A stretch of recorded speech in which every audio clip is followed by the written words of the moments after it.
Compañeros, muy buenas noches. Mi nombre es John Albarracín y hoy los estaré acompañando desde su noticiero Notisalud Ocupacional. Hoy veremos un elemento llamado el sílice. Es un material muy duro que se encuentra en casi todas las rocas. Sílice es el nombre dado a un grupo de minerales compuestos de silicio y oxígeno, dos de los elementos más abundantes de la corteza terrestre. Estos elementos se encuentran presentes en las áreas de la construcción que hoy en día ejercen en nuestro país. Hoy veremos una entrevista con una persona que trabaja en el área de la construcción y nos dará algunos detalles de cómo es su labor. Adicional hablaremos sobre la protección personal que se debe utilizar. Tendremos también una nota sobre la legislación del silicio y adicional a eso presentaremos las enfermedades asociadas a este agente tóxico. Damos paso entonces a nuestra compañera Diana para que nos muestre su entrevista. Muchas gracias. Adelante, Diana. Muy buenas noches, claro que sí, compañero Jonathan Barracín. El día de hoy nos encontramos a las afueras de la obra Los Rosarios con el trabajador Melqui Guerrero, quien el día de hoy nos va a contar acerca de su actividad. Buenas noches, Melqui, ¿cómo estás? Buenas noches, Diana, muy bien. Melqui, ¿a qué actividad te dedicas en el sector de la construcción? A la cortadora de bloques y ladrillos. Melqui, ¿cuánto tiempo llevas realizando esta actividad? Aproximadamente 6 años. 6 años. ¿Y durante esos 6 años tu salud se ha visto afectada en algún momento? Al principio cuando empecé sí, ¿Qué síntomas presentaste, Melqui? dolor de garganta y problemas para respirar. ¿Y en este momento se ha vuelto a presentar No, ya uno se acostumbra. la actividad? ¿Y qué elementos de protección personal se utilizan para realizar esta actividad? Por ejemplo, respirador 3M, lentes, taponígenos, impermeables, guantes. Ok. ¿Y sabes a qué agentes tóxicos estás expuesto? Al polvo. El polvo. ¿Y sabes qué compuestos tiene el polvo? No lo recuerdo ahorita. Bueno, te cuento. Tiene sílice. El sílice está catalogado como una enfermedad laboral a largo plazo que se llama silicio o silicosis. Quiero que me acompañes para que mi compañero Said Calderón nos cuente un poco sobre la legislación colombiana y luego los especialistas nos hablen referente a esta enfermedad, que es muy importante que la conozcamos porque en este momento tú te puedes sentir muy bien, pero a largo plazo puede que tu salud se vea afectada. Vamos. Buenas tardes, nos encontramos hablando de la legislación del silicio. Nos encontramos con el experto en estos temas, el señor Said Calderón, donde nos va a hablar de los 3 decretos y la ley que está contemplada para este proceso. Es la ley 9 del 79 que nos habla de él. Said, ¿quieres hablar? La ley 1979 nos habla de los agentes químicos, en los cuales tenemos el biológico, físico y químico. Este nos da los parámetros para la utilización de estos agentes. Correcto, nos habla también de 3 decretos, ¿cuáles son? Listo, el primero es el decreto 2400 de 1979. Aquí nos habla de los niveles máximos a los cuales podemos estar expuestos al agente del silicio. Tenemos también el decreto 614 de 1984. Este nos regula todo acerca de la salud ocupacional en Colombia. Y el decreto 1832 del 3 de agosto de 1994, donde se adopta la tabla de enfermedades en Colombia relacionadas con el riesgo al silicio y su exposición. También tenemos 3 agentes más, los cuales ya aplican es para minería, por decirlo así. Pues esto solo los vamos a mencionar, más no los vamos a tocar porque no aplican al caso. Es el decreto 2222 de 1993, eso es en minería en campo abierto. El decreto 35 de 1994, este es el de la seguridad minera. Y el decreto 375 de 1987, esto es del tema de trabajos confinados en espacios confinados. Listo, estos son los que tenemos. Entonces acá ya le damos el paso a la compañera Carmen Yascual, la cual nos va a seguir con la información. Muchas gracias. Gracias.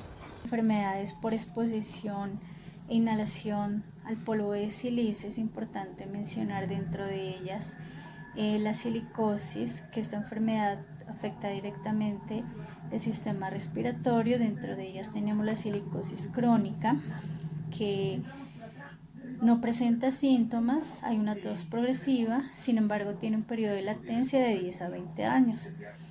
Tenemos la silicosis acelerada, cuando el trabajador ha estado expuesto a altas concentraciones de sílice por un periodo de tiempo de 5 a 10 años.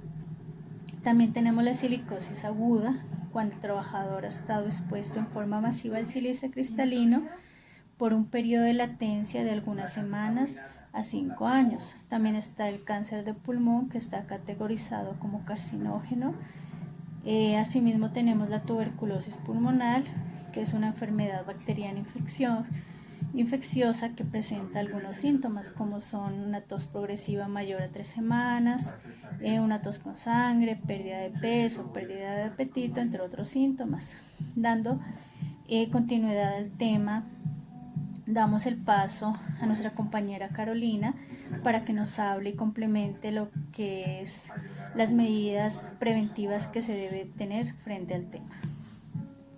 Muchas gracias, compañera, y claro que sí, como ustedes lo han dicho, este es un problema que aqueja a miles de trabajadores en todo el país, ya que en el sector de la construcción tenemos un gran número de trabajadores que no ven el riesgo de este tóxico que puede generar consecuencias graves. Para eso tenemos unas recomendaciones que brindarles. Las recomendaciones las podemos brindar gracias a la jerarquización de controles que existen en seguridad y salud en el trabajo. Esta jerarquización de controles identifica el riesgo, reconoce qué se puede hacer, es decir, es importante reconocer qué podemos hacer dentro de nuestras empresas. En este caso, dentro del sector de construcción, identificamos si podemos eliminar el riesgo, pero no lo podemos hacer porque es el material con el que vamos a hacer la construcción.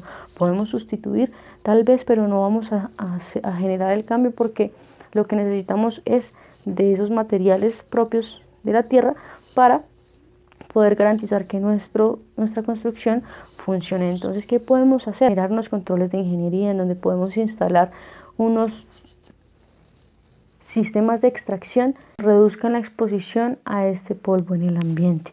También para esto, para minimizar aún más, podemos humedecer las zonas donde se ve mayor afectación y aparición de este material. Vamos ahora con los controles administrativos para la jerarquización de controles. Ahí podemos identificar cuánto tiempo podemos exponer al trabajador bajo los valores límites permisibles y así poder generar un menor tiempo de exposición al trabajador. Adicional, también podemos capacitarlo porque muchas de estas enfermedades se dan porque los trabajadores desconocen el peligro que causa este tóxico y continúan trabajando aún sin usar los elementos de protección personal. Eso es muy importante. Adicional, pues debemos también tener la señalización. Esta señalización nos puede indicar qué elementos de protección podemos utilizar ahí. Bueno, y como les venía comentando, por último son los elementos de protección personal.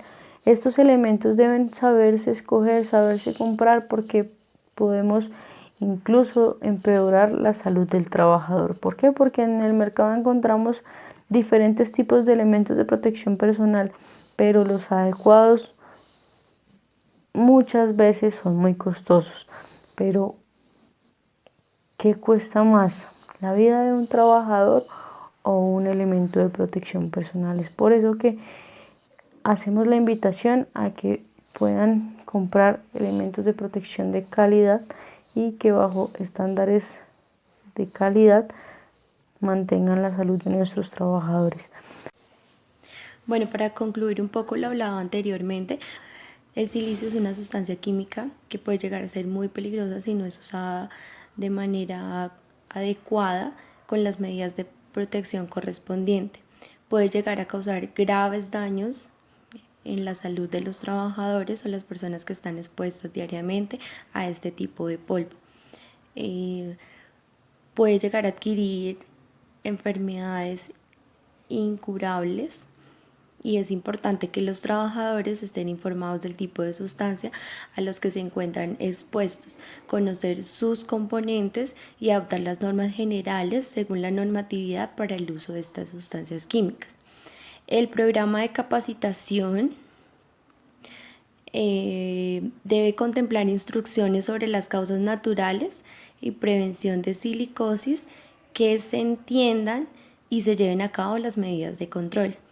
Es importante realizar mediciones ambientales del polvo de silicio, las cuales capturan las partículas respirables del aire en el lugar de trabajo, y los resultados deberán ser comparados con los valores límites permisibles.